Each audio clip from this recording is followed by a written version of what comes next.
নমস্কাৰ Politika let's talk otherwise DY 365 এই বিশেষ অনুষ্ঠানলৈ মই মৃগাংক শইকীয়াই সকলোকে জনাইছোঁ স্বাগতম। ব্যতিক্ৰমী দৃষ্টিভংগীৰে সাম্প্ৰতিক ৰাজনৈতিক ঘটনা পৰিঘটনাৰ ওপৰত আলোকপাতৰ এই অনুষ্ঠান। আমাৰ আজিৰ বিষয়বস্তু 2026ত কি গতি হ'ব অগপৰ। 2026 চনৰ নিৰ্বাচনত অংশগ্ৰহণ কৰিব। প্ৰথম কথা যে ইলেকশ্যনত আপুনি উঠিব পাৰে ABCD সকলো উঠিব, ইলেকশ্যনত উঠা কাৰ বাধা আছে? ৰাজনৈতিক মুনাফা আদায় কৰিবৰ কাৰণে আমি উচ্ছেদ কৰোঁ, আদানীক মাটি দি দিওঁ, আম্বানীক মাটি দি দিওঁ, তাৰ কাৰণে উচ্ছেদ কৰিলে নহ'ব। এই উচ্ছেদটো বেআইনী নহয়, উচ্ছেদ বেআইনী নহয়। মই 26ত নিৰ্বাচন খেলিম, দলৰ পৰা খেলিম। অগপৰ সম্ভাৱনা থকা সিটো অগপৰে এৰিবলগীয়া হ'ব পাৰে।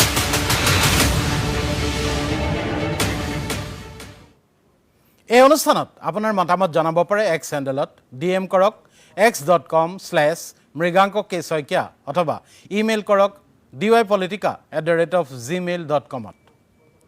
অসম গণ পৰিষদ অসম আন্দোলনৰ পটভূমিত জন্ম লৈ দুবাৰকৈ ৰাজ্যৰ শাসনভাৰ হাতত তুলি ল'বলৈ সক্ষম হোৱা অসমৰ বৃহত্তম আঞ্চলিক ৰাজনৈতিক দল আজি ভাৰতীয় জনতা পাৰ্টিৰ মিত্ৰ হিচাপে শাসক পক্ষৰ অংশীদাৰ।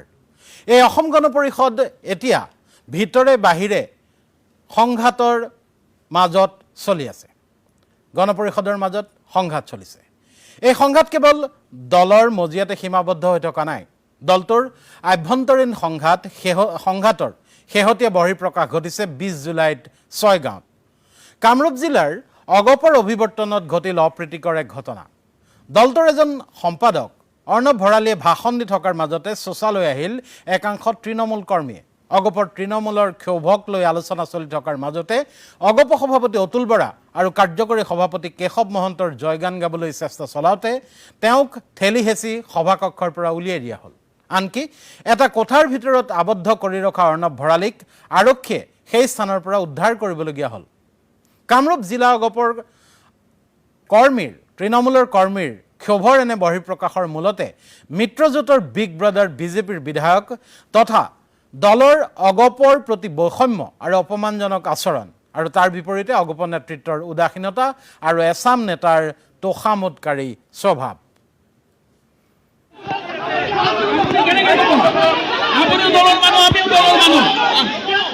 দলীয় নেতৃত্বৰ বিৰুদ্ধে দলীয় নেতৃত্ব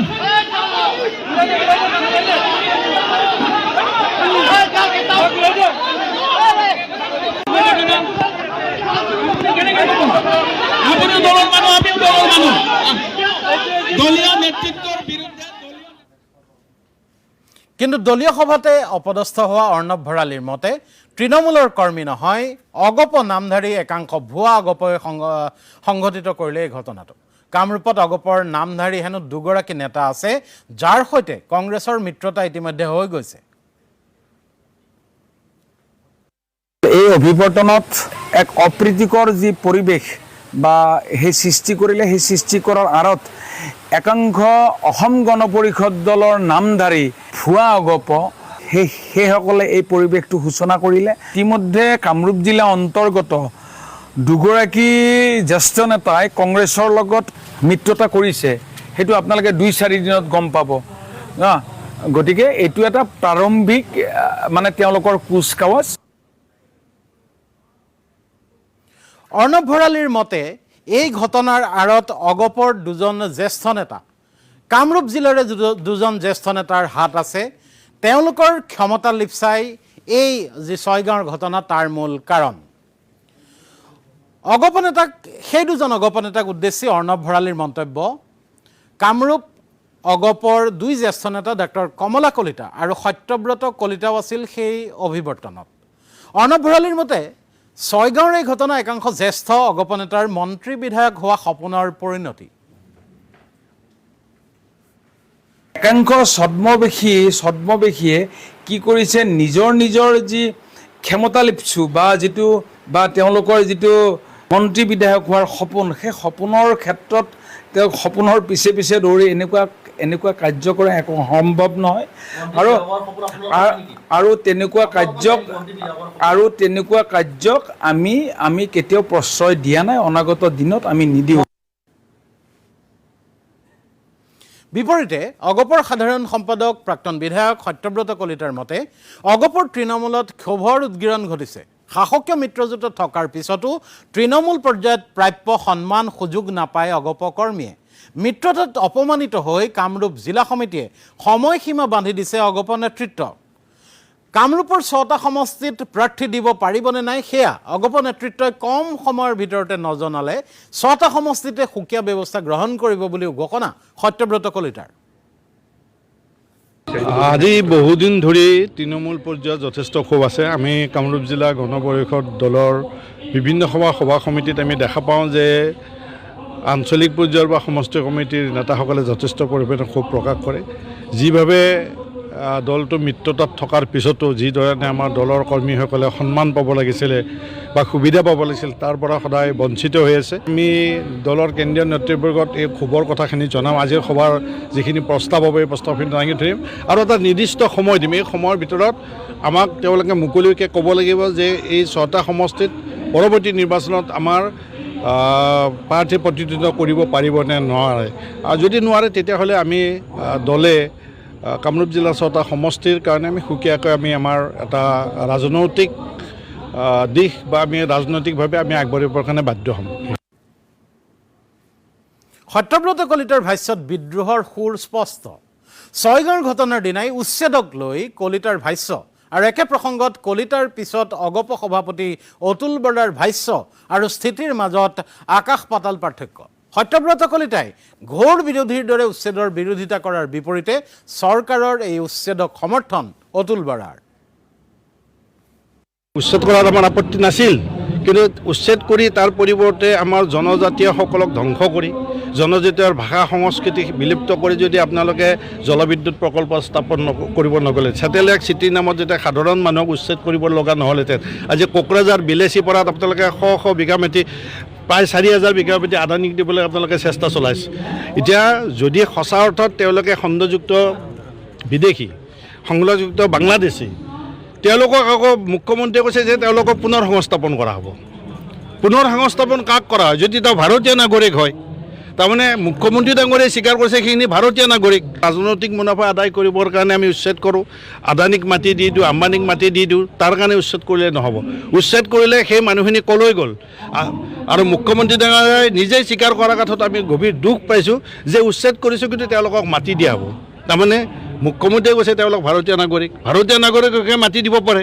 গতিকে এই ধৰণৰ দুমুখীয়া প্ৰশ্ন, কেৱল ৰাজনৈতিক কথাৰ কাৰণে দুমুখীয়া প্ৰশ্ন, মানে দুমুখীয়া কথা কোৱাটো মই কেতিয়াও গ্ৰহণযোগ্য বুলি নাভাবোঁ।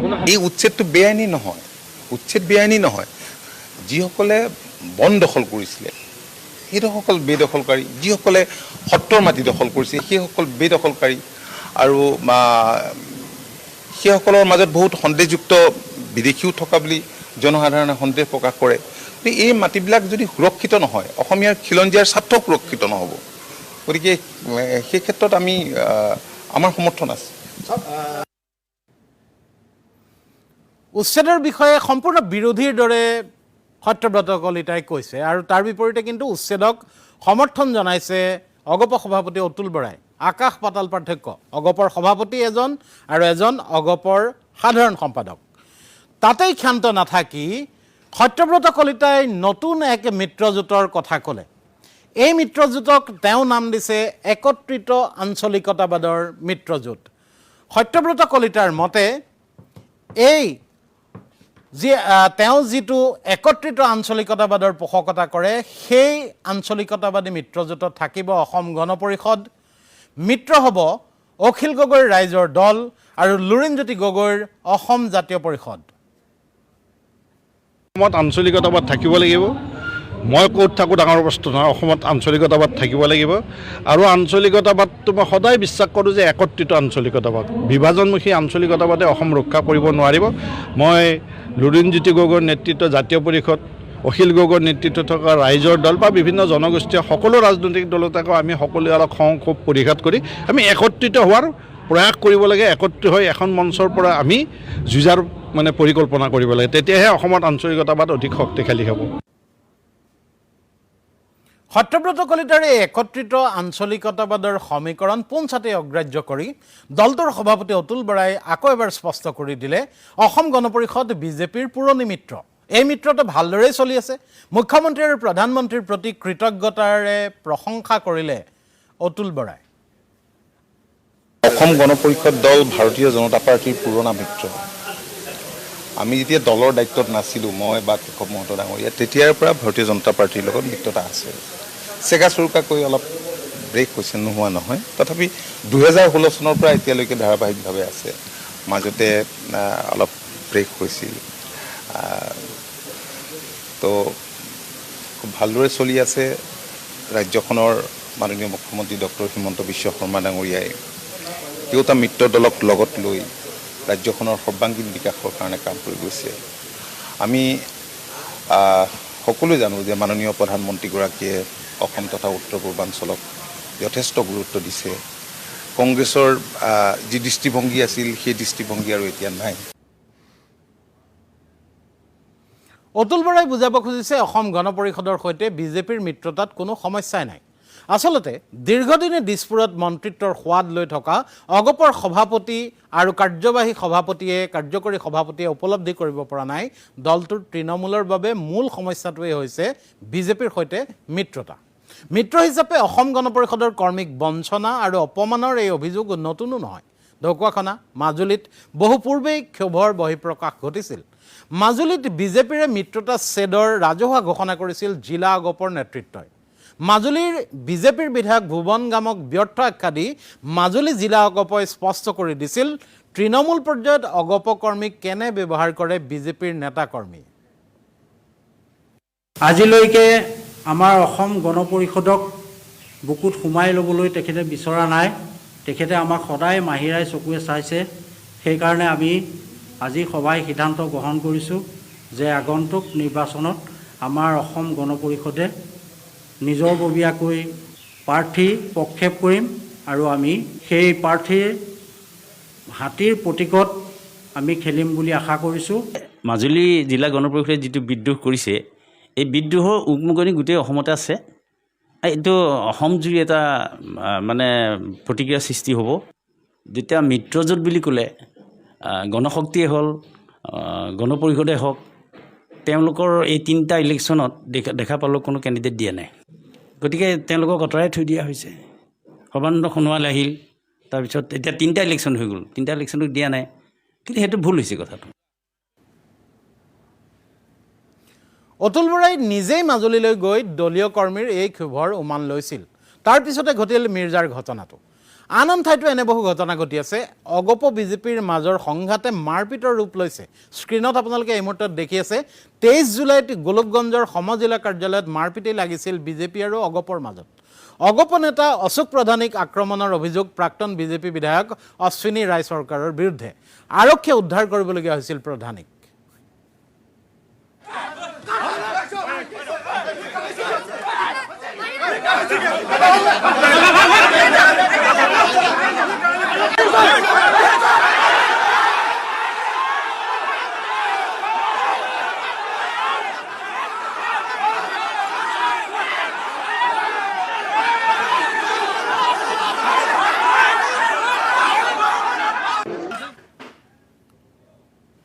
মিৰ্জাৰ ঘটনাৰ পিছত অগপ নেতা সত্যব্ৰত কলিতাই মন্তব্য কৰিছিল যে অগপৰ তৃণমূলৰ যি ক্ষোভ, সেই ক্ষোভ আচলতে উপলব্ধিয়েই কৰিব পৰা নাই অগপৰ সভাপতিয়ে। তৃণমূলৰ ক্ষোভ আৰু অসন্তুষ্টিৰ ক্ষেত্ৰত ভূমিকা গ্ৰহণ কৰিব লাগিব অগপ সভাপতিয়ে। মিত্ৰতাত বিজেপিৰ পৰা প্ৰাপ্য মৰ্যাদা নাপায় অগপৰ তৃণমূলৰ কৰ্মীসকল ক্ষুণ্ণ, অপমানিত আৰু ক্ষুব্ধ। অগপৰ তৃণমূলৰ নেতা কৰ্মীক বিজেপিৰ স্থানীয় নেতা কৰ্মীয়ে কেনে ব্যৱহাৰ কৰে সেয়া বুজাই কৈছিল সত্যব্ৰত কলিতাই। সাধাৰণ অৰুণোদয় আঁচনিৰ ক্ষেত্ৰতো বঞ্চিত হ'ব লাগে অগপৰ কৰ্মীসকল। আমাৰ তৃণমূল পৰ্যায়ৰ কথাবিলাকক সভাপতিয়ে বিদ্ৰোহ বা অসন্তুষ্টি যি বুলিয়েই নাভাবক, অৰ্থাৎ অসন্তুষ্টিটোতো হৈছে। অসন্তুষ্টিটো যাতে আৰু ইয়াতকৈ অধিক বিদ্ৰোহৰ ৰূপলৈ ৰূপান্তৰিত নহয় তাৰ কাৰণে সভাপতিৰ দায়িত্ব যে কিভাৱে তেওঁলোকে তৃণমূল পৰ্যায়ৰ কৰ্মীবিলাক বা সমষ্টি সমিতিৰ নেতা কৰ্মীসকলক তেওঁলোকে আশ্বস্ত কৰিব পাৰে আৰু সেইকাৰণে অকল আজি কামৰূপ জিলাতে নহয় আপোনালোকে যদি ভাবে আজি কামৰূপ জিলাত নহয় মাজুলীত হৈছে ঠিক একে ঘটনা তাৰমানে ঢকুৱাখানাত ইয়াৰ আগতে হৈছে বিপুৰীয়াত হৈছে নলবাৰীত হৈছে সকলো সমষ্টিতে ক্ষোভ হৈছে ক্ষোভ হোৱাৰ মূল কথাটো হ'ল যে আমি মন্ত্ৰী বিধায়ক হোৱাটো ডাঙৰ কথা নহয় কিন্তু মিত্ৰতাত থকাৰ পিছত আমি যিখিনি সা সন্মান লাভ কৰিব লাগিছিল বা আমি যিখিনি মৰ্যাদা লাভ কৰিব লাগিছিল পঞ্চায়ত নিৰ্বাচনত বা অন্যান্য নিৰ্বাচনৰ ক্ষেত্ৰতে এই মৰ্যাদাটো আমাৰ কৰ্মীবিলাকে লাভ কৰা নাই যাৰ ফলত নেকি সাধাৰণ অৰুণোদয়টোৰ কাৰণে আমাৰ সমষ্টি সমিতিৰ সভাপতিয়ে তেওঁলোকৰ এজন একেবাৰে নিম্ন সপৰ কৰ্মীৰ লগত আমি কথা পাতিব লগা হয় তাকো নহয়গৈ কিন্তু এই লৈ যিমান চিন্তিত হ'ব লাগিছিল অগপ সভাপতি অতুল বৰা সমন্বিত দলটোৰ নেতৃবৰ্গ তেওঁলোকৰ কিন্তু তেনে চিন্তা আমি দেখা নাই 2026ত বিজেপিৰ সৈতে মিত্ৰতাত নথকাৰ কোনো কথাই নাই বুলি স্পষ্ট কৰি বৰাই অৱশ্যে তৃণমূলৰ কৰ্মীৰ আশা আৰু স্বাভিমানৰ কথাটো অস্বীকাৰ নকৰিলে তৃণমূলৰ কৰ্মীক দলটোক সেৱাৰ মাধ্যম হিচাপে ল'বলৈ আহ্বান জনালে বৰাই সুযোগ দিব লাগে বিধায়কসকলে অগপৰ দৰে মিত্ৰতাৰ ধৰ্ম পালন কৰিব লাগে বিজেপিয়েও যে অসম গণ পৰিষদৰ লগত ভাৰতীয় জনতা পাৰ্টি মিত্ৰতা নতুন নহয় পুৰণি এইটো নথকাৰ কোনো কথাই নাই কাৰণ শেহতীয়াকৈ ৰাজ্যসভাৰ আসনখন অগপক ভাৰতীয় জনতা পাৰ্টিয়ে দিছে পঞ্চায়ত নিৰ্বাচনতো একেলগে অৱতীৰ্ণ হোৱা গৈছে তথাপি বহুত কৰ্মী আমাৰ যিহেতু দুবাৰকৈ দলটো আমাৰ ক্ষমতাত থকা দল কৰ্মীসকলৰ বহুত আশা থাকে স্বাভিমানো থাকে আৰু যিহেতু দলটোক আমাৰ কৰ্মীসকলে সদায় আমি এই কথাটো কৈ আহিছোঁ যে আপোনালোকে সেৱাৰ মাধ্যম হিচাপে লওক তেওঁলোকেও এই দলটোৰ এজন সৈনিক হিচাপে জনসাধাৰণৰ কাৰণে কিবা কৰিব বিচাৰে গতিকে সেই সেৱাৰ সুযোগ তো স্বাভাৱিকতে ভাৰতীয় জনতা পাৰ্টিৰ পৰা দলৰ কৰ্মীবিলাকে বিচাৰিবই আৰু এম এল এসকলে এই ক্ষেত্ৰত গুৰুত্বপূৰ্ণ ভূমিকা আচলতে গ্ৰহণ কৰিব লাগে আৰু মিত্ৰতাৰ ধৰ্মটো অগপয়ো পালন কৰিব লাগিব আৰু ভাৰতীয় জনতা পাৰ্টিও পালন কৰিব লাগিব বৰাই অগপৰ তৃণমূলৰ কৰ্মীক চেলুট জনায়ো ক'লে সকলোৱে কিন্তু দলীয় শৃংখলা ৰক্ষা কৰিব লাগিব কাৰোবাৰ উচ্চতনী আৰু বাহিৰা শক্তিৰ প্ৰৰোচনাৰো সন্দেহ বৰাৰ এই ক্ষেত্ৰত কঠোৰ স্থিতি লোৱাৰ হুংকাৰ অগপ সভাপতিগৰাকী মই কাকো জগৰীয়াও কৰিব নোখোজো কিন্তু তৃণমূল কৰ্মীসকল আমাৰ কাৰণে সদায় গুৰুত্বপূৰ্ণ আৰু তৃণমূলৰ কৰ্মীসকলক চেলুট দিওঁ কিন্তু দলীয় শৃংখলা দলীয় নীতি নিয়ম এইবিলাকৰ পৰা আঁতৰত কোনো যোৱাটো উচিত নহয় কাৰোবাৰ উচতনিটো যোৱা নহয় কিন্তু তেনে কেতবোৰ শক্তিও থাকে বাহিৰৰ শক্তিও থাকিব পাৰে দল শৃংখলাবদ্ধ হৈ থাকিব আমি যিমান কঠোৰ হ'ব লাগে আমি সিমান কঠোৰ হ'ম এইটো একদম 100% চিয়ৰ এনেদৰে অগপ এতিয়া দুখন যুঁজত ব্যস্ত থাকিবলগীয়া হৈছে এখন অগপৰ ভিতৰতে এখন বিজেপিৰ সৈতে বীৰেন্দ্ৰ প্ৰসাদ বৈশ্যক আকৌ এবাৰ ৰাজ্যসভালৈ প্ৰেৰণৰ অগপই যি সিদ্ধান্ত লৈছিল সেই তেতিয়াই নতুন আৰু পুৰণিৰ মাজত সংঘাত আৰম্ভ হৈছিল শেহতীয়াকৈ দেখা গৈছে তৃণমূলত বিদ্ৰোহ বিপৰীতে ভাৰতীয় জনতা পাৰ্টিৰ সৈতে তৃণমূলত চলিছে অগপৰ আন এখন যুদ্ধ তৃণমূলৰ কৰ্মীক প্ৰশংসা কৰি সভাপতি বৰাই পৰিস্থিতি নিয়ন্ত্ৰণ কৰাৰ চেষ্টা চলাইছে যদিও দলীয় অনুশাসন আৰু শৃংখলাৰ কথা কৈ মুখ বন্ধ কৰিব পৰা নাই একাংশ জ্যেষ্ঠ নেতাৰ নেতৃত্বলৈ বাট নাচাই ৰমেন্দ্ৰ নাৰায়ণ কলিতা সত্যব্ৰত কলিতা ডাক্তৰ কমলা কলিতা মনোজ শইকীয়া আদি নেতাই ঘোষণা কৰিছে তেওঁলোকে নিৰ্বাচন খেলিবই সত্যব্ৰত কলিতাই 2026 চনৰ নিৰ্বাচনত অংশগ্ৰহণ কৰিব কমলপুৰৰ পৰা 100% প্ৰথম কথা যে ইলেকশ্যনত আপুনিও উঠিব পাৰে ABCD সকলো উঠিব ইলেকশ্যনত উঠা কাৰ বাধা আছে ইলেকশ্যনত উঠা বাধা নাই নহয় এতিয়া ভোট দি জিকোৱাটোহে আচল কথা গতিকে ৰাইজৰ ইলেকশ্যনত উঠাত বাধা কাৰ আছে নিয়মমতে যিবিলাক মানুহ পগলা হ'লে নোৱাৰে বেংকৰাপ হ'লে নোৱাৰে যিবিলাক নোৱাৰিব বাকীটো সকলো উঠিব পাৰে আপোনালোকো উঠিব পাৰে ইয়াত উঠাত কাৰোবাৰ বাধা আছে কিন্তু মই এইটোত সচেতন হ'বলৈ সকলো দলীয় কৰ্মীক কওঁ যে দলৰ শৃংখলা ৰক্ষা কৰি 2026ত মই নিৰ্বাচন খেলিম আৰু মই যিহেতু নিৰ্বাচন খেলিম সেই কথা মই দলৰ নেতৃত্বক জনাইছোঁ আৰু মই ভাবোঁ যে দলৰ নেতৃত্ব এই ক্ষেত্ৰত এটা ইতিবাচক তেখেতসকলে ভূমিকা গ্ৰহণ কৰিব আৰু মই ভাবোঁ যে আৰু মই নিৰ্বাচন খেলিম এই সিদ্ধান্তটো মই অকল মোৰ নিজৰ ভিতৰত মই সীমাবদ্ধ ৰখা নাই এটা নিৰ্দিষ্ট ক্ষেত্ৰত মই সেইধৰণে কাম কৰিছোঁ সমষ্টি মই ইতিমধ্যে ভৱানীপুৰ সৰ্বসমষ্টিত মই কাম কৰি আছোঁ আৰু ইতিমধ্যে ৰাইজৰ মাজত মই যিখিনি সঁহাৰি পাব লাগে সেইখিনি সঁহাৰি মই লাভ কৰিছোঁ। মই 26ত নিৰ্বাচন খেলিম। দলৰ তৃণমূলৰ অগপ কৰ্মীৰ ক্ষোভৰ কাৰণ দৰ্শাই দলটোৰ আন এজন নেতা ৰমেন্দ্ৰ নাৰায়ণ কলিতাইও ক'লে তেওঁ চেণ্ট্ৰেল গুৱাহাটীত সত্যব্ৰত কলিতাই কমলপুৰত ডাক্তৰ কমলা কলিতাই পলাশবাৰীত নিৰ্বাচন খেলিবলৈ সাজু হৈছে। যিখিনি চৰকাৰী সা সুবিধা যিখিনি আঁচনি এই আঁচনি সম্পৰ্কত আমাৰ বহুখিনি সমষ্টিত যি ধৰণে আমাৰ দলীয়ভাৱে যিখিনি আমাক তেনেধৰণে ধৰক সেই সমষ্টিৰ বিধায়কে হওক দলেই হওক যি ধৰণে আলোচনা কৰি আমাক যি ধৰণে সেই সুবিধাখিনি দিব লাগিছিল সেই সুবিধাখিনি তেনেধৰণে পোৱা নাই বুলি অভিযোগ উত্থাপিত হৈছে আৰু ক্ষোভটো তাতে অসন্তুষ্টটো তাতে। মোৰো ডিমাণ্ড আছে যে মই চেণ্ট্ৰেল গুৱাহাটীৰ পৰা উঠিম, ঠিক তেনেকৈ সত্যব্ৰত কলিতাই কৈছে কমলপুৰৰ পৰা উঠিব, ডাক্তৰ কমলাকান্ত কলিতাই কৈছে যে তেওঁ কলাবাৰীৰ পৰা উঠিব মানে এইটো তেওঁ নিজে উঠিম বুলি কোৱা নাই, এইটো আমাৰ কৰ্মীসকলৰ ডিমাণ্ড। সংবাদ মাধ্যমত অগপ নেতাৰ এনে ভাষ্যৰ বিপৰীতে সভাপতিৰ মন্তব্য সকলোৰে ভবা বা বিচৰাৰ অধিকাৰ আছে, কিন্তু কিছুমান কথা স্থান কাল পাত্ৰ চাইহে ক'ব লাগে।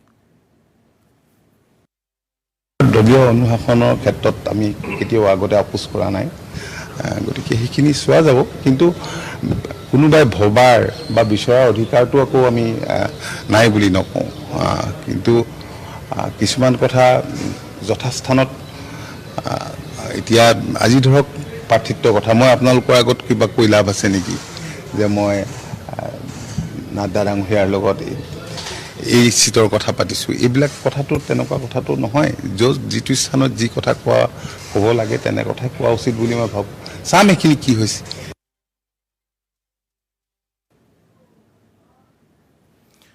যদিহে অগপৰ টিকট নাপাই কোনোবাই দল ত্যাগ কৰে অথবা বিজেপিৰ সৈতে আসনৰ ভাগ বতৰাক লৈ অসন্তুষ্ট হৈ কোনোবাই দল এৰে, তেতিয়া কি হ'ব? দুৰ্বল হৈ পৰিব নেকি অগপ? অতুল বৰাই কি ক'লে শুনক। প্ৰথম কথা যে ইলেকশ্যনত আপুনিও উঠিব পাৰে, ABCD সকলো উঠিব। ইলেকশ্যনত উঠা কাৰ বাধা আছে? ইলেকশ্যনত উঠা বাধা নাই নহয়। এতিয়া ভোট দি জিকোৱাটোহে আচল কথা। গতিকে ৰাইজৰ ইলেকশ্যনত উঠাত বাধা কাৰ আছে?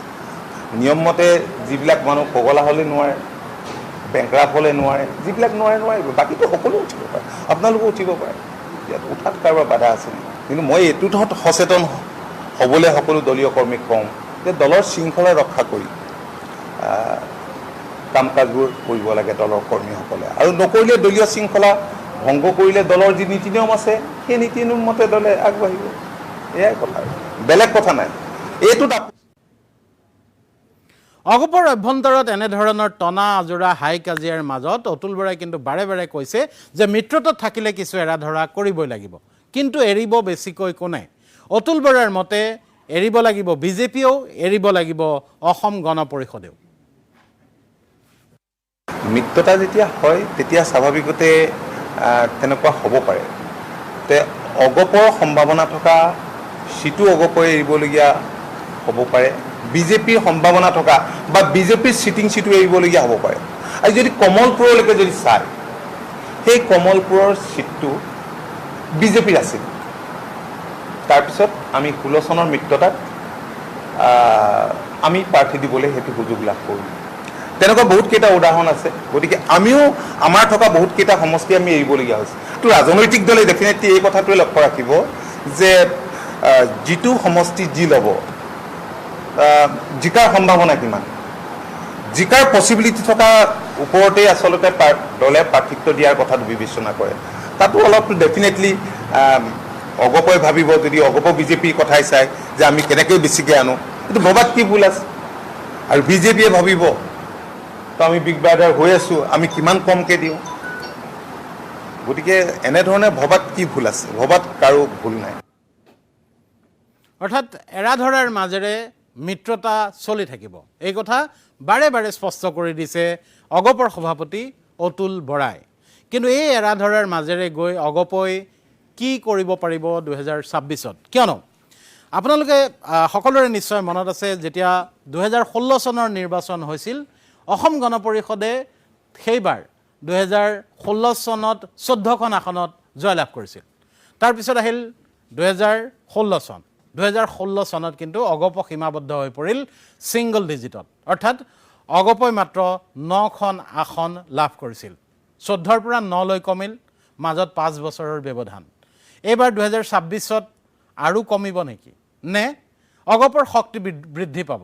2021ত অগপৰ বিৰুদ্ধে কাকে ইত্যাদি কৰি বিভিন্ন ক্ৰিয়াই অগপৰ ভোটৰ হাৰ কমা, আসন কমাৰ ক্ষেত্ৰত ক্ৰিয়া কৰিছিল। এইবাৰ কি হ'ব সেয়া স্পষ্ট হোৱাৰ আগতেই কিন্তু অগপৰ অভ্যন্তৰত, অগপৰ ভিতৰে বাহিৰে যি যুঁজ চলিছে, সেই যুঁজে কিন্তু ভাল ইংগিত বহন কৰা নাই। এতিয়া অগপ নেতৃত্বই কি কৰে, এনেধৰণৰ যি দলীয় অন্তঃকণ্ডল সেয়া নিৰসন কৰিব পাৰে নে নাই, তাৰ উত্তৰ সময়ত ওলাব। অৱশ্যে তাৰ পূৰ্বেই 2026ৰ নিৰ্বাচনৰ বাবে অগপৰ প্ৰস্তুতিৰ ক্ষেত্ৰত এই অন্তঃকণ্ডলে কি প্ৰভাৱ পেলায় সেয়াও হ'ব মন কৰিবলগীয়া। সামৰিব খুজিছোঁ আজিৰ অনুষ্ঠান। ধন্যবাদ, শুভৰাত্ৰি। সত্যবোধ কলিতাই 2026 চনৰ নিৰ্বাচনত অংশগ্ৰহণ কৰিব। প্ৰথম কথা যে ইলেকশ্যনত আপুনিও উঠিব পাৰে, ABCD সকলো উঠিব, ইলেকশ্যনত উঠা কাৰ বাধা আছে? ৰাজনৈতিক মুনাফা আদায় কৰিবৰ কাৰণে আমি উচ্ছেদ কৰোঁ, আদানীক মাটি দি দিওঁ, আম্বানীক মাটি দি দিওঁ, তাৰ কাৰণে উচ্ছেদ কৰিলে নহ'ব। এই উচ্ছেদটো বেআইনী নহয়, উচ্ছেদ বেআইনী নহয়। কিমান আছে যে মই চেণ্ট্ৰেল গুৱাহাটীৰ পৰা মই 26ত নিৰ্বাচন খেলিম, দলৰ পৰা খেলিম। অগপৰ সম্ভাৱনা থকা সিটো অগপৰে এৰিবলগীয়া হ'ব পাৰে।